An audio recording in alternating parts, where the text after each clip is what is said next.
হরে কৃষ্ণ ভক্তগণ, আজ বলবো পুত্রদা একাদশীর ব্রত মাহাত্ম্য কথা। আপনারা সকলে ভক্তি ভরে এই ব্রত মাহাত্ম্য কথা শ্রবণ করুন এবং আপনাদের কাছে একটাই অনুরোধ, এই ভিডিওটিকে প্রচুর প্রচুর শেয়ার করুন।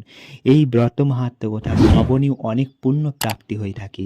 তাই চলুন দেরি না করে শুরু করা যাক। যুধিষ্ঠির বললেন, হে কৃষ্ণ, পৌষ মাসের শুক্লপক্ষের একাদশীর নাম কি? বিধি বা কি? কোন দেবতা ওই দিনে পূজিত হন এবং আপনি কার প্রতি সন্তুষ্ট হয়ে সেই ব্রতফল প্রদান করেছিলেন? কৃপা করে আমাকে সবিস্তারে তা বলুন।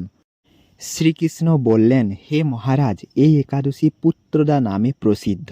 সর্ব পাপ বিনাশিনী ও কামদা এই একাদশীর অধিষ্ঠাত্রী দেবতা হলেন সিদ্ধিদাতা নারায়ণ। ত্রিলোকে এর মতো শ্রেষ্ঠ ব্রত নেই। এই ব্রতকারীকে নারায়ণ বিদ্বান ও যশস্বী করে তোলেন। এখন আমার কাছে ব্রতের মাহাত্ম্য শ্রবণ করুন। ভদ্রাবতী পুরীতে সুকেতুমান নামে এক রাজা ছিলেন। তার রানীর নাম ছিল শৈবিয়া। রাজ দম্পতি বেশ সুখে দিন যাপন করছিলেন। বংশরক্ষার জন্য বহুদিন ধরে ধর্মকর্মের অনুষ্ঠান করেও যখন পুত্র লাভ হলো না, তখন রাজা দুশ্চিন্তায় কাতর হয়ে পড়লেন।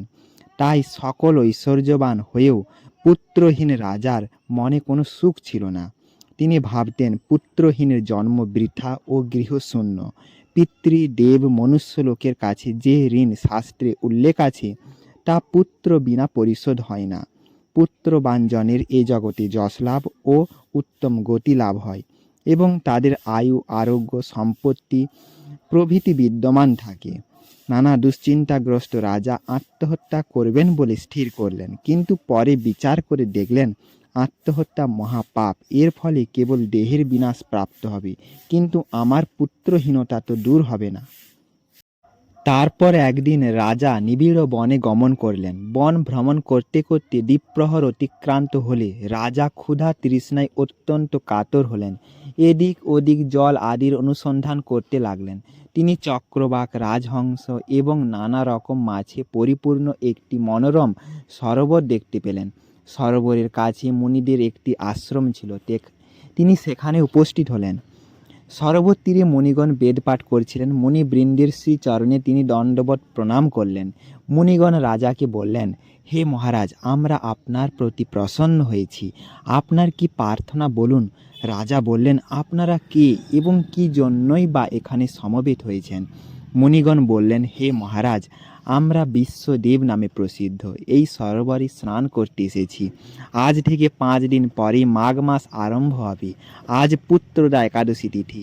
পুত্র দান করে বলেই এই একাদশীর নাম পুত্রদা। তাদের কথা শুনে রাজা বললেন, হে মুনিবৃন্দ, আমি অপুত্রক, তাই পুত্র কামনায় অধীর হয়ে পড়েছি।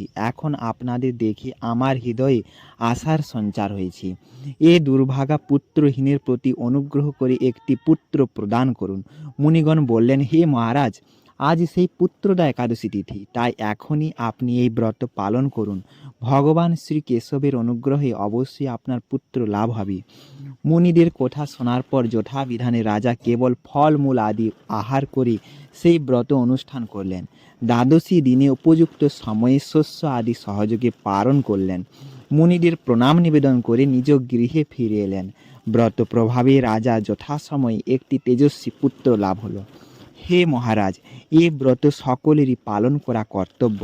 মানব কল্যাণ কামনায় আপনার কাছে আমি এই ব্রত কথা বর্ণনা করলাম। নিষ্ঠা সহকারে যারা এই পুত্রদা একাদশী ব্রত পালন করবে, তারা পুত নামক নরক থেকে পরিত্রাণ লাভ করবে। আর এই ব্রত কথা শ্রবণ কীর্তনে অগ্নিষ্টম যজ্ঞের ফল পাওয়া যায়।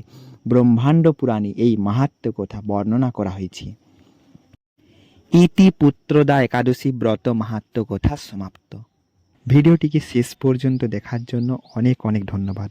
আপনারা ভালো থাকুন, সুস্থ থাকুন। হরে কৃষ্ণ। রাধা রাধা।